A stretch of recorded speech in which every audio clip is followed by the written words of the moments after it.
Okay, so if we're in slope-intercept form, what would I do? What would be my first step to put it on the graph? What do I do first?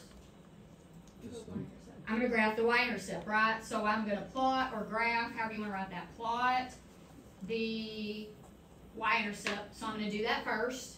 All right, after I get the y-intercept on there, then what am I doing? Okay, well, the slope's given. So then what am I doing? Then what? Yeah, use, there we go, that works for me. Use rise over run to plot more points. However you want to write that. Like, you don't have to write it exactly the way I did. And what I wrote in my first period class is not that. But it's the same, it means the same thing, okay? So whatever, however you want to write that, write it however you want so that you understand what you need to do. Y'all know what to do. But sometimes it's hard to articulate in words what we're doing. But that's kind of what we're doing here. Alright, so if I have an equation that is given to me in point slope form, what would I have to put on the graph first?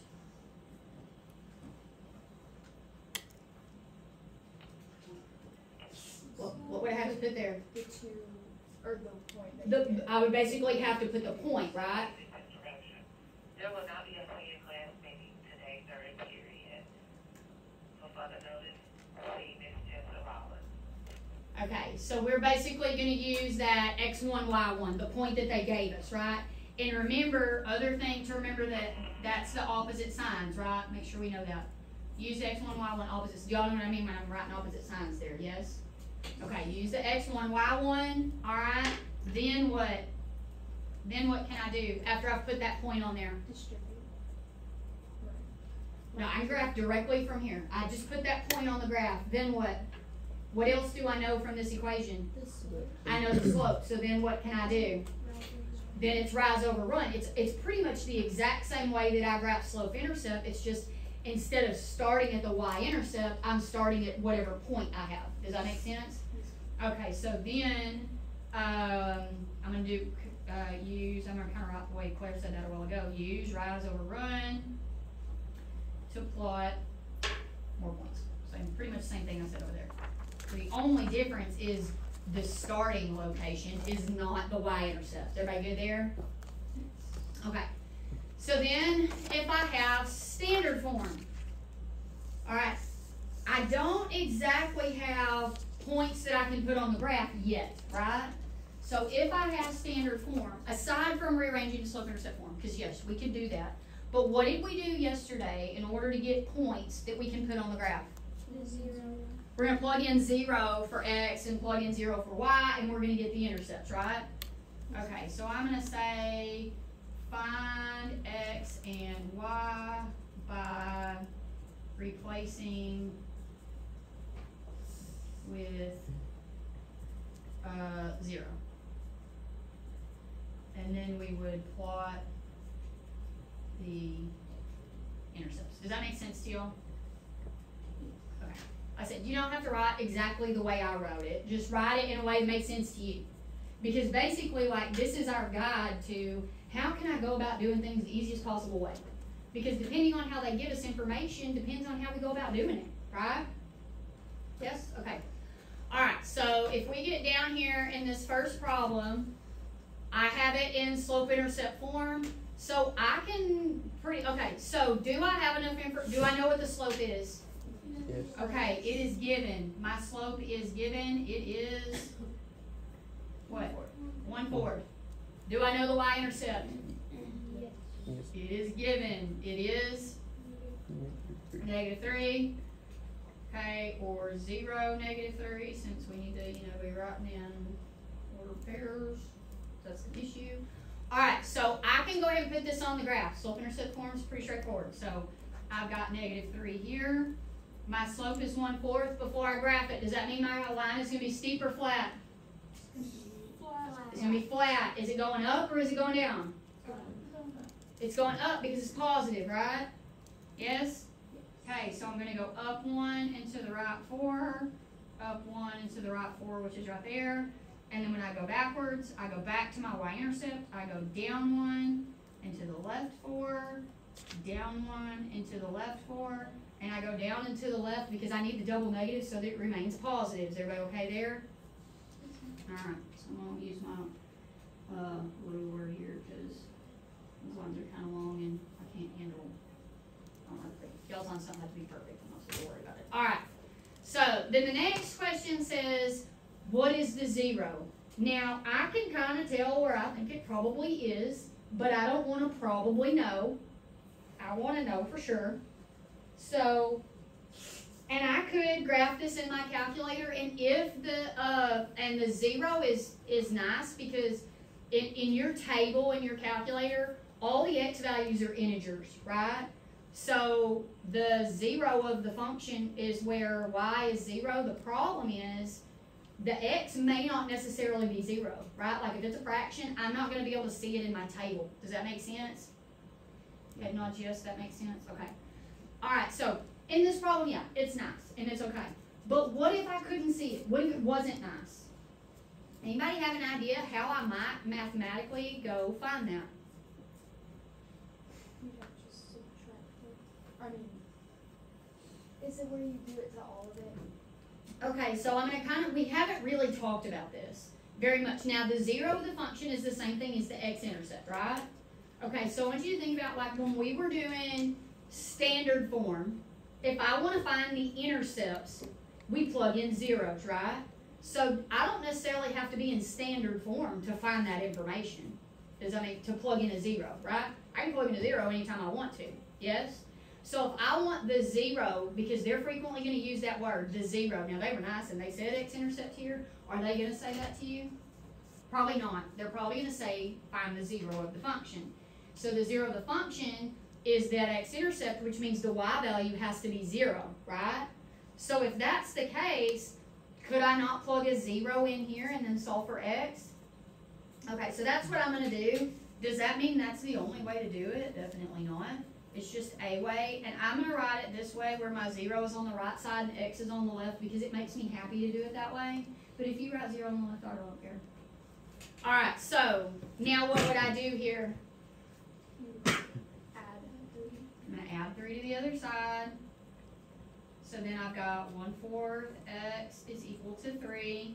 So now to find x, I'm going to divide or multiply by the reciprocal, which is 4 over 1. So I'm going to do that on both sides. So then this goes away, and I get x is equal to 12, and that is an x-intercept, so it's 12, 0. I am going to write it as the ordered pair. Is everybody okay with doing it that way? Yes, ma'am. Not the only way. You're already in slope-intercept form. You could go graph it. The only problem with that is sometimes that x-intercept isn't a whole number. And we're going to have that pretty frequently because they want you to be able to do the math. Like they know, like test writers know that you can graph in slope-intercept form in a calculator. So they're not always going to give you something that is that direct. So we kind of sometimes have to know some other ways to go about it. And that's not the only way either. It's just easy to plug in a 0. Does that make sense? Okay, so then this question right here says, would 18 and 1.5 be on that line? So what is one way we could do that that's super easy? Put it in your calculator and then go check your table, right? What if what about mathematically, how could I do it? Did you plug in the 18 and 1.5? Yeah, I can plug it in and make sure that it's true. Very good, Paisley. So I'm going to take my equation here and I'm going to plug it in and see if it's true. And I'm going to do the same thing I did a while ago. I'm going to put the x part on the left and the y on the right just because it makes me happy. All right, so I've got 1/4. My x value is 18 minus 3. And I want to see if that's going to equal 1.5. All right, since this is a decimal over here, I would go ahead and y'all, 18 times 1/4 is the same thing as 18 divided by 4, right? 18 divided by 4 gives you what in your calculator? It gives you 4.5. Minus 3 is equal to 1.5. So 4.5 minus 3 is 1.5. And that makes a true statement. So I can say, yes, that point is on there. So that is my mathematical way to check it. Because in all honesty, if they gave me an x value that was a decimal, can't check that from my table. Does that make sense? But I can check any ordered pair by plugging in X and plugging in Y and then just seeing if the left and the right are equal. Does that make sense? And again, like if you were doing this, like you would probably write it down and then you do all this in your calculator over here and see if it equals what it's supposed to be on the right. Is that right? That's probably what you do. Yes? Okay. Just want to make sure that we know how, again, not the only way to do things. We're just kind of looking at what would probably be an easy way. All right. When I look at this equation right here, it is in what form? Point slope. Do I know the slope then? Yes. Okay, so my slope is given in the equation, and that slope is -5. It is given to me. Is my y-intercept given? No. Is my x-intercept given? No. Do I know anything about that point down there yet? No. Okay, but can I go put this on the graph? Yes. Yes, I can put, what's the point that I'm going to put on my graph? Positive 4, negative 10. Okay, so positive 4, negative 10, way down here. All right, how do I get my next point?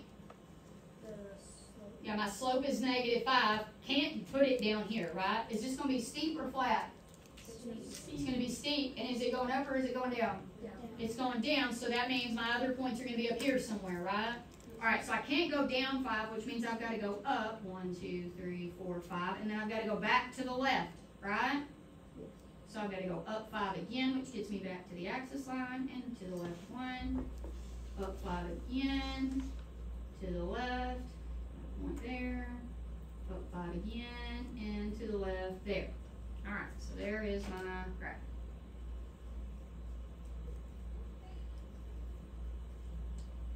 Okay, so there it is. Okay, so in this particular case, I can see the y-intercept now, like I happen to land on it, right? Assuming I counted correctly, which I'm pretty sure I did, I can actually see it, right? Okay, so we're going to get it from the graph. So my graph shows me that it is at where? Positive 0 and positive 10. All right? If I needed to find it mathematically, like, and we're not going to calculate it out, we're just going to write down what we would do. So if we were doing the math, like say I'd plotted it and my line did not pass at a nice place, or I didn't get there and it was way up here somewhere, because sometimes that happens, right? So mathematically, how do I find an intercept? I'm plugging in a 0 somewhere, right? And if I want the y-intercept, then I make x 0, right? Okay, so this is the only equation I've got, so that's what I'm going to use. Are we okay there? So I'm going to make x 0. So I would have y plus 10 is equal to -5 times 0 minus 4. Like, I don't have to rearrange the equation. I can just plug stuff in. And if I did that, I would have -5 times a -4, which would be positive 20. I would subtract the 10 to the other side, which would give me 10. That's what I got. So I'm not going to make y'all sit there and work it out. I just want you to understand, like, there is a mathematical way if my graph doesn't give it to me. Are you okay? Because a lot of times we're going to have to do it another way. All right, here. My x-intercept, kind of the same drill. Once I graphed it, I had it, right?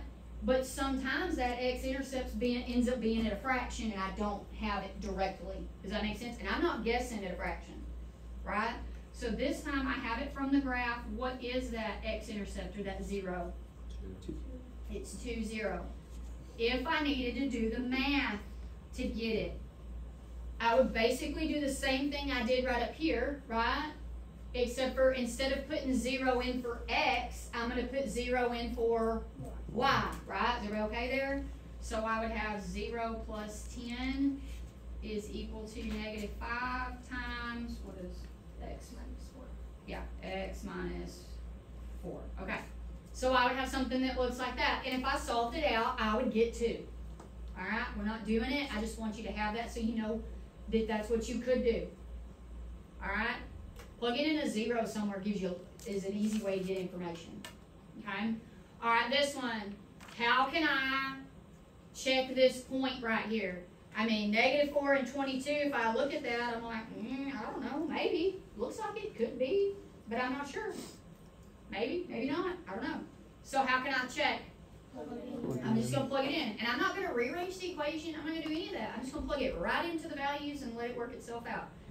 All right, so I've got, in place of y, I'm going to write 22 plus 10 is equal to -5 times -4 minus 4. Okay, on the left side, I can go ahead and combine there. So that gives me 32 is equal to, yeah, I'm going to have to combine inside my parentheses here, so my -5 has to stay for a second. -4 minus 4 gives us negative what? -8. So now my 32 comes down, and I have -5 times -8 is +40. 32 is not 40. So is that point going to be on this line? No. Not going to be there. But I couldn't tell. Yes, ma'am. Why wouldn't you distribute?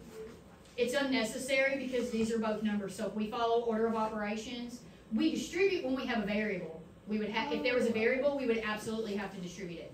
But since it's all just numerical, then it's just flat order of operations, follow it down. It wouldn't hurt if you distribute it. It's just you're really doing more steps than you have to there. So it'd still work if you did. Yeah, because you would get -20 minus another 20. You know, well, actually, you'd end up with +20 because they're all negative. So you'd end up with 20 plus 20, which is still 40. Does that make sense? It's just it's unnecessary to do that because the order of operations technically says if it's all numerical, we add or subtract inside that parentheses first because parentheses is first in order of operations. Does that make sense? Now, if we had an X, we have to distribute. There's no way around it. But when it's numerical, it's unnecessary. All right, here I'm in standard form. So when I'm in standard form, can I see the slope? No. Can I see intercepts? No. No, and I can't tell anything about that point. So the standard form kind of gives me the least amount of information, right? Every single thing I'm going to have to calculate. I can't put anything on the graph from the get-go, right? So I've got to go find stuff. Can I find the slope first? Yes. How do you find the slope?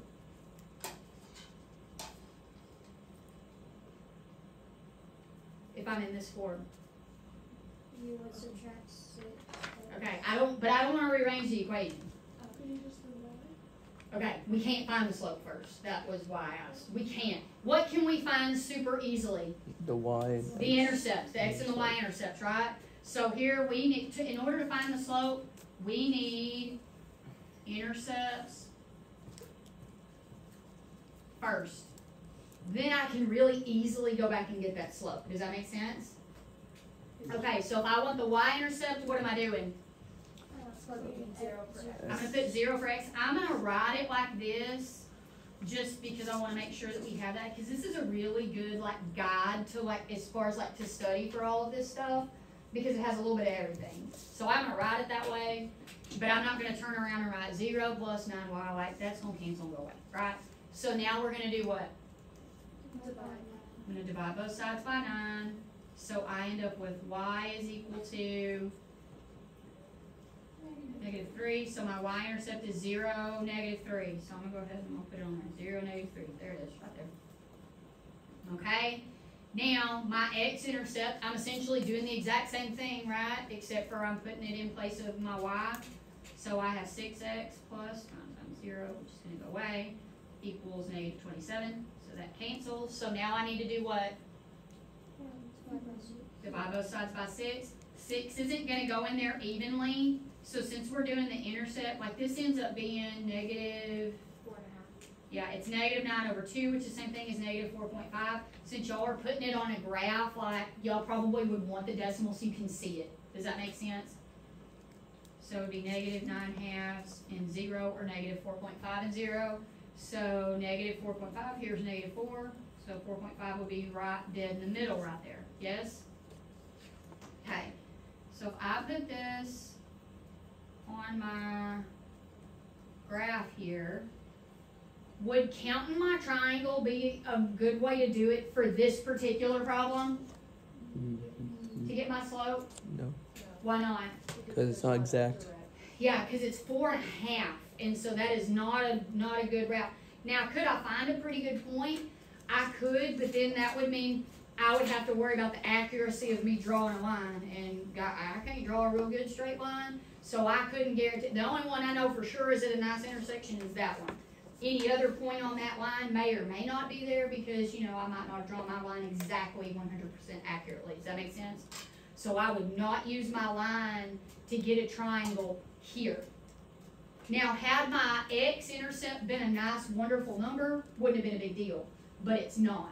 So I'm going to use my ordered pairs to do that. Does that make sense? All right, so I'm going to do -3 minus 0, this 0 here, which means his partner 0, minus -9/2, which is going to become a positive 9/2. So what I end up with is like -3 over 9 over 2. Right, like that's what I've got, which looks crazy. We can't write an answer that way. So in your calculator, do -3 divided by 9 over 2, or you multiply by its reciprocal, however you want to deal with that. Your calculator will handle it.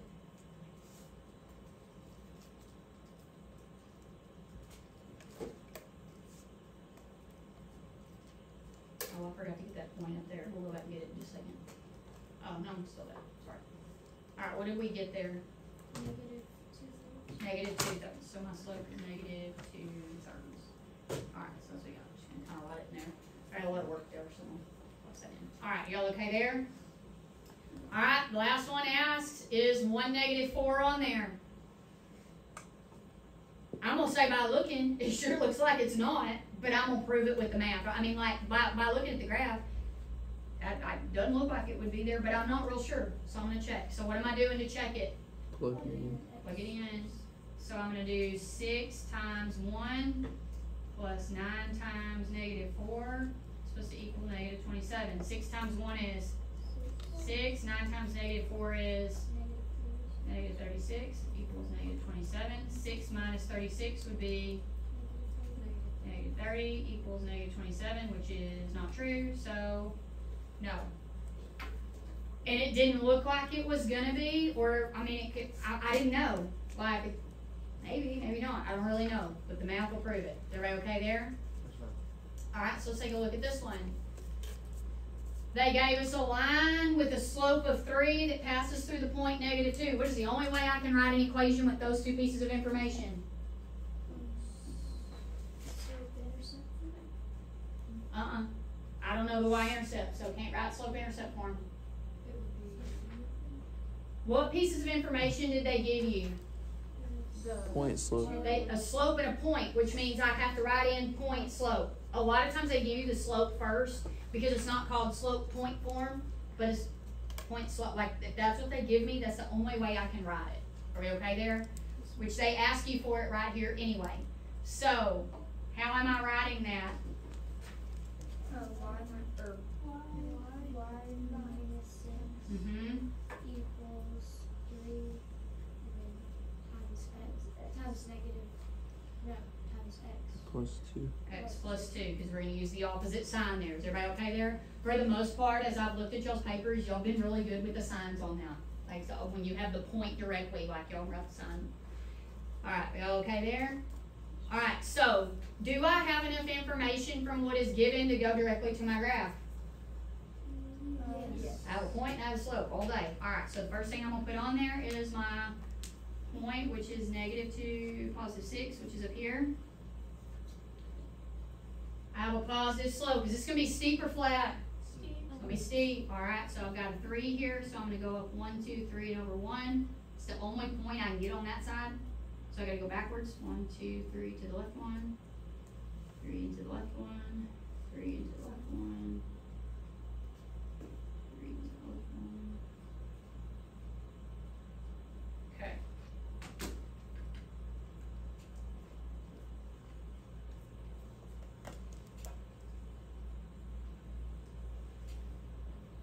Okay, so there's my line. Looks like that.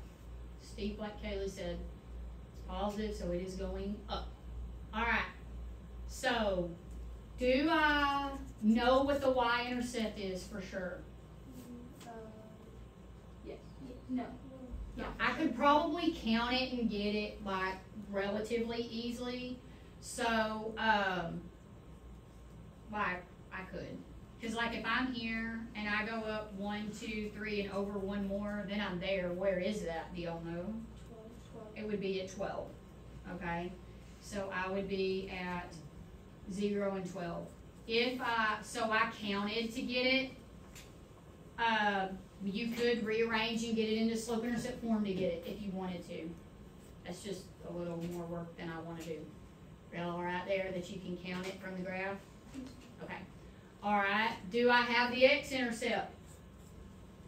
Yes. Yep. I can get it directly from my graph because I counted and I was careful. So from my graph, I got it at -4, 0. -4 and 0. Okay. So then it says write an equation in the graph in slope intercept form. Oh, they're gonna make me do it anyway. Okay. So when I go to slope intercept form, what happens with y minus 6? Just bring it down. Yeah, we just bring it down. I'm gonna just write it over here, y minus 6 and equals. And then what am I doing on the right side? Distribute. I'm gonna distribute. What do I get there? 3x plus 6. 3x plus 6. Okay. What else do I need to do now? You have to add Add 6. I'm going to add my 6. And so when I do that, I get y is equal to 3x plus 12, which just verifies the y-intercept that I was pretty sure I had. Now, I could have, if I was positive about my y-intercept up there, I could really do that without doing the math because I already knew the slope was 3, and I already found the y-intercept of 12, and I could have written it directly, yes? But here I proved it with the math. Does that make sense? Everybody okay? Look, I'm going to do it right now. I'm not going to forget to do my attendance, so then I'm just going to scroll here up. All right, everybody good with that one? Okay, here, I've got a line passes through -8, 0, and 0, -4. What did they give me? Standard form. They gave me the x-intercept and the y-intercept. Can I go ahead and put them on the graph? Yes. Sure thing. All right, so my x-intercept is -8, 0. My y-intercept is -4, 0, -4. All right, so got that right there. Okay, don't know the equation of that line, but I know what it looks like. What do I know about it? It's negative. It has a negative slope. So when I go calculate my slope, because they're asking me for it, I better get a negative. Now here's the deal. I don't care, since these are nice numbers, you can draw a triangle, right? Totally fine to do that. If I have the intercepts, I'm usually going to do the formula because it's just as easy, but that's totally up to y'all. So you could draw triangle. Look, that's how I'm doing it. I'm going to draw a triangle. You could draw the triangle or you could calculate it. So whichever way you want to do it, do that now. And I'm going to do mine and then we'll check, make sure we got the same thing.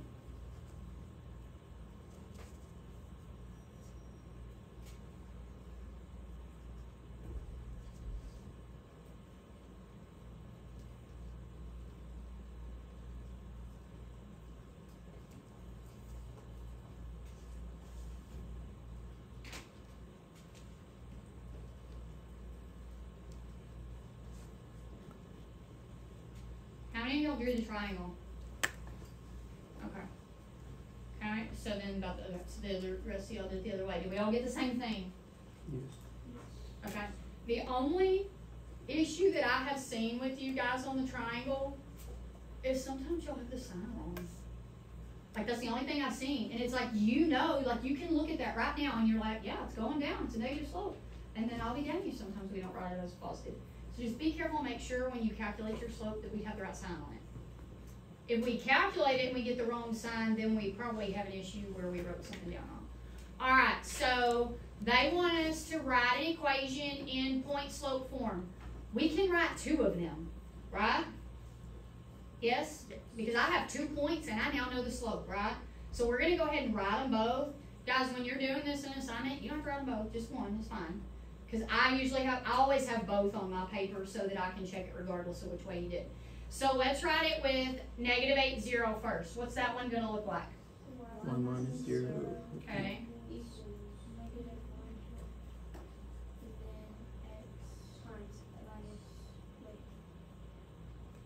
Plus 8. What, x plus 8. All right, so there's that one. In which case we'd end up dropping that 0, right? Okay, and if you didn't put the 0 there, that's okay. But what you wouldn't want to do if they're asking for point slope is go ahead and distribute that, because then you just changed it out of point slope. Does that make sense? So leave it this way. All right, if we write with this point, what's that one going to look like? Y plus 4 equals times x minus 0. X minus 0. And you would see that written as y plus 4 is equal to negative 1/2 x. Like they might drop the 0. Does that make sense? Because I'm thinking about how answer choices would be written. They might leave it this way. They might drop the 0 there. They might leave it this way. Or they would drop the 0 there. Or they would have answer choices and be like, which ones of these would be the point slope form? Because in reality, there's 4 ways to write the point slope of that equation. Does that make sense? So that might be one of those types of questions where they're like, check all that apply. You know what I'm talking about? So you need to know, I would write it with the 0, but it would be equivalent if I dropped the 0 in both of these places. Does that make sense? Is everybody okay with that? Because sometimes those questions are tricky. All right, so they want us to write an equation in slope-intercept form. Which one of these is the easier to go to slope-intercept form? Negative 4 is 0. Look at your 2-point slopes. Which one's the easiest to get into slope-intercept? The first one? The first one. Because I already have, if I drop the 0 off, I now have negative 1/2 x plus 8. Does that make sense? Yeah? Okay, so now all I have to do is do my distribution. Negative 1/2 x minus 4.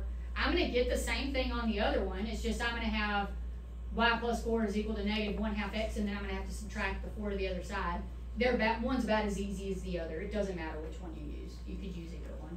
So I'm not sure this one's necessarily any easier. It just already has y by itself over there. So I'm not sure it's necessarily easy. All right, write it in standard form. All right, this one's going to give you all a bit of trouble because we don't have very much practice doing this. Okay? So the standard form is ax plus by is equal to c. That is our standard form. Again, that's going to be on your mathematics chart. On your quiz on Tuesday, I will probably just write your formulas on the board for you because I'm going to give you slope-intercept, point slope, standard form, and you need the slope formula. Those are the only 4 you would need off your whole mathematics chart. So rather than you have to have your chart out, I'll either put my chart up on the screen or I'll write them on the board for you. But if it makes you happy to have your little blue chart, then you pull it out and have it. If you like test in the other room and you want to take your chart, that may be a little bit easier than having to write them all down. So it's kind of up to y'all. But I'll give them to you. All right. So that's my form. So what I want to look at is I need to figure out how I get my equation. And I have it in slope-intercept form, so I'm going to use my slope-intercept form equation. So I have this right here. This is what I have right now. So if I look at this form, what I have is x on the left, y on the left, and my constant on the right. Yes? So what do I need to do to get it laid out the right way? You have to get x. I need to get x to the other side. How do I do that? Multiply that. I'm going to add it to the other side. Because if all I'm doing, I'm moving from left to right. I'm not getting rid of a coefficient. I'm moving from left to right. Yes? Which is an addition or a subtraction. So I'm going to add 1/2 x here. Can I write 1/2 x underneath y? No. I cannot. So I'm just going to put it out front. Plus 1/2 x out here. Are we all right with that? All right. So I got that. So this goes away. So now on the left, I have 1/2 x. That y is positive, right? So I've got to have plus y is equal to a negative 4. Now, this is an equivalent equation. It is in the proper format. However, it is not in the true standard form, right? Now, I'm not going to tell you that there might not be an answer choice written that way because I've seen them write an answer choice that way before. Okay, because it is equivalent to our equation. But if I am writing in the absolute correct standard form, what are my rules for standard form? I can't have a fraction, right? So how do I get rid of that denominator of 2? I'm going to multiply by 2 to get rid of it. Does that make sense? Okay, so I'm going to multiply by 2, and I'm going to multiply everything by 2. Okay, not just the x. Everything has to get multiplied by 2 because equations like equality. We like to do things the same. All right, so if I multiply 2 times a half, that just gives me 1x, right? And if you write 1 with your x, that's fine. If it makes you happy, I don't care. If I multiply 2 times y, I now have 2y, and 2 times negative 1/4 gives me, 2 times negative 4 gives me negative 8. Now I'm in standard form. Now here's the deal. I could write tons of equations that are equivalent to that, right? But that is the correct standard form. Because an equivalent equation to that would be 2x plus 4y is equal to negative 16. I can multiply the whole thing times 2 again. I would still have an equivalent equation, but it wouldn't be in the 100% proper form because then it has a common denominator of something else. Does that make sense? Okay, you can start that, Kason.